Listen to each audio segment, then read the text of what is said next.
जब जब मानव अपनी लक्ष्मण रेखा को पार करके हमारी दुनिया में प्रवेश करता है, तब तब नए अवतारों में अंत करता हूँ। बचाओ, ये तो कोरोना वायरस अरे है। क्या ये बात तो है। मेरे सपने में भी आ गया है।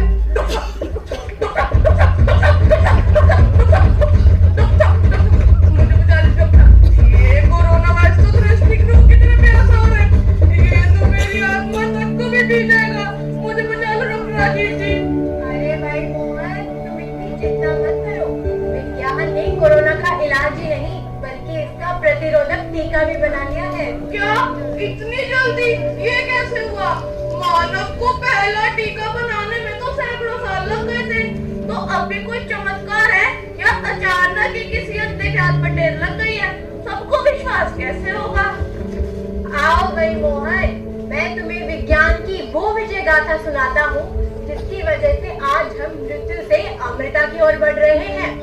मानव सभ्यता के आरंभ से ही बीमारियों के सूक्ष्म जीवों ने मानव के साथ तू डाल डाल मैं पात पात का खेल खेला है।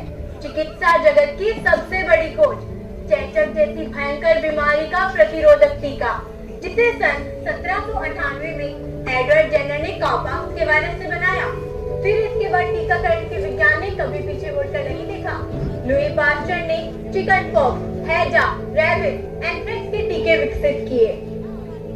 जॉन साल्क ने 1955 में पोलियो का टीका विकसित किया और डॉक्टर मॉरिस हेल्मन ने 1975 में एमएमआर का टीका बनाकर लोगों को इन जानलेवा बीमारियों से छुटकारा दिलाया। वायरस की बनावट में निरंतर बदलाव आता है जिसे हम म्यूटेशन कहते हैं। इस बदलते रूप के कारण टीके बनाना आसान नहीं है।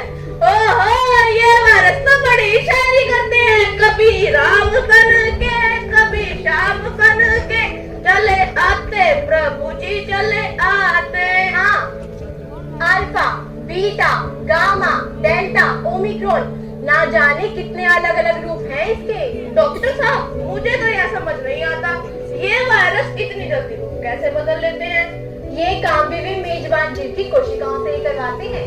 एक बार बदन में प्रवेश करते ही वे उस जीव की कोशिकाओं को आदेश देते हैं कि उनके जैसे ही हजारों लाखों तरह के वायरस जल्द से जल्द बनाए जाएं। बस इसी जल्दबाजी में कुछ गलतियां हो जाती हैं और वायरस नए रूप में आ जाते हैं। वैसे कोरोना जैसी महामारी के खिलाफ तो पूरे विश्व के वैज्ञानिक लामबंद हुए हैं। इसका नतीजा ये निकला कि आज हमारे पास एक तो नहीं बल्कि 4 प्रकार से बनाए जाने वाले अनेकों तरह के टीके हैं। अच्छा, ये तो वही बात हुई कि ऊपर वाला जब भी देता पूरा छप्पर फाड़ के देता।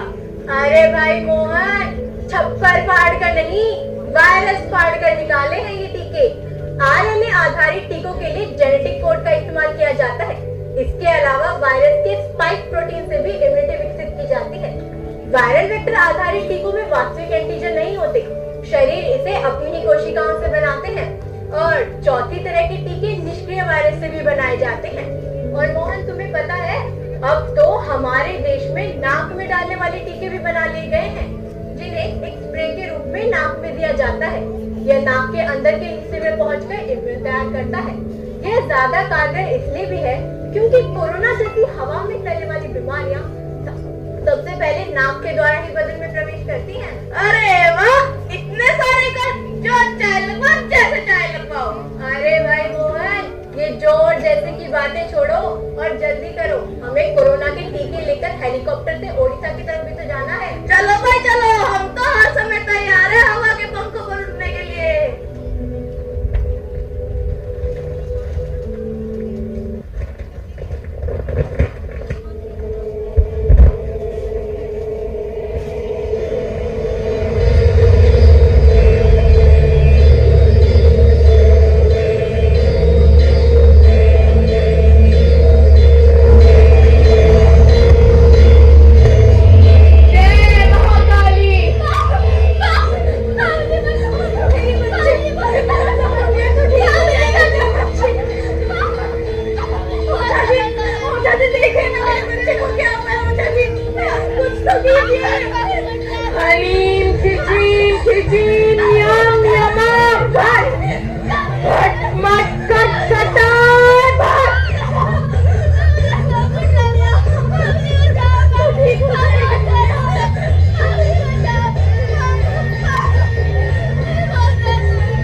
कर रही हो तारा तुम?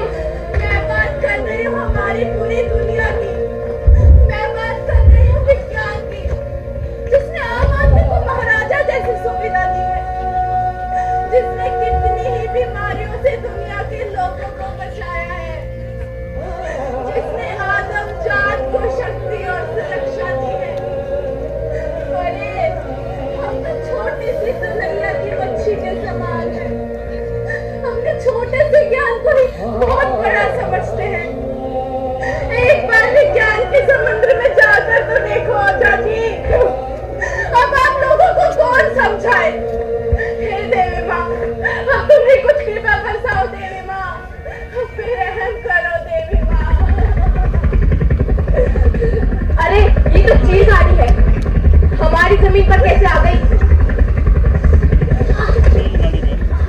भगवान का शुक्र है जान बच गई। ये कहाँ गए हम लोग? ये लोग कौन है? अरे भाई, हम तो आसमान से गिरे और बालों पर लटके। नमस्कार। अगर आप हमें थोड़ा भी समझ पा रहे हैं तो मैं आपको बताना चाहता हूँ, हम डॉक्टर हैं, आप सबके मित्र हैं, दोस्त हैं। हम आपको समझ सकते हैं डॉक्टर साहब। आज लगता है देवी माँ ने खुद को एक प्यासे के पास भेज दिया है। देखिए ना डॉक्टर साहब, हमारे कबीले में महामारी फैली हुई है, हमारे कबीले के लोग मरते जा रहे हैं। आपके पास तो नई जड़ी बूटी होगी ना, हमें ठीक कर दो डॉक्टर साहब। इस महामारी ने तो पूरी दुनिया को हिला दिया है। हम सबका इलाज करेंगे, सबको टीका लगा देंगे ताकि वे इस बीमारी से दूर रहें। ना, कोई टीका नहीं। ये दूसरी दुनिया के लोगों, हमें हमारे हाथ पर छोड़ दो। देवी पर भरोसा रखो तारा, मैं चौकसी में हूँ। बहुत जल्दी सुनो, टीका दो।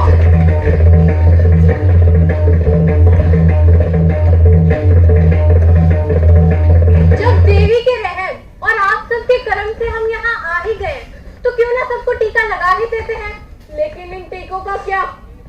हम इन टीकों से और बीमार ना हो जाए। मैं आपको समझाता हूँ।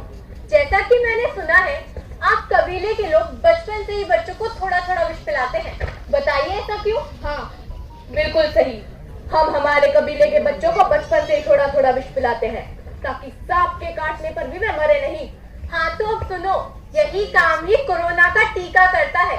यह हमारे देश, हमारे भारत में बना है। इसमें इस बीमारी के बिल्कुल कमजोर सूक्ष्म जीव हैं, जो कि बदन में पहुंचकर रक्षा तंत्र को तैयार करते हैं, और फिर जब भी असली बीमारी आती है तो हमारा बदन उससे लड़ने के लिए तैयार हो जाता है। बोलो ओझा जी, अब तो टीकाकरण शुरू कर दूं। पर हम इन टीकों पे विश्वास कैसे करें? जिसे सारी दुनिया ने जाना है, माना है, उसे कोई कैसे नकार सकता है? आपको पता है, हमारे देश भारत ने अपने ही देश में करीब 2 अरब टीकों की मांग को पूरा किया है। इसके साथ साथ हम 101 अन्य देशों में भी टीके भेज रहे हैं। ये सच है या कोई सपना? ये बिल्कुल सच है। अरे ओझा जी, अगर यही आपका भ्रम है तो मैं अभी आपका भ्रम दूर कर देता हूँ। मैं आपको साक्षात दिखा देता हूँ कि किस तरह से हम लोग फैक्ट्री में टीके बनाते हैं। क्या ये सब भी संभव है? जी ओझा जी, ये देखिए हमारे देश के वैज्ञानिकों का कमाल। महाराष्ट्र की इस यूनिट में 1 महीने में 11 करोड़ टीके बनाए जाते हैं। अरे वाह, अब तो ऐसा लग रहा है कि आसमान से सारे तारे जमीन पर उतर आए हो। डॉक्टर साहब, तारा भी ठीक हो रही है। देवी माँ की कृपा से सब ठीक हो गया। जय महाकाली। डॉक्टर साहब, आप पूरे कबीले को टीका लगा दीजिए। अब मैं कबीले के किसी व्यक्ति को मरते हुए नहीं देख सकता। चलिए ओझा जी, इस शुभ कार्य की शुरुआत आपसे ही करते हैं। मोहन टीका लाओ।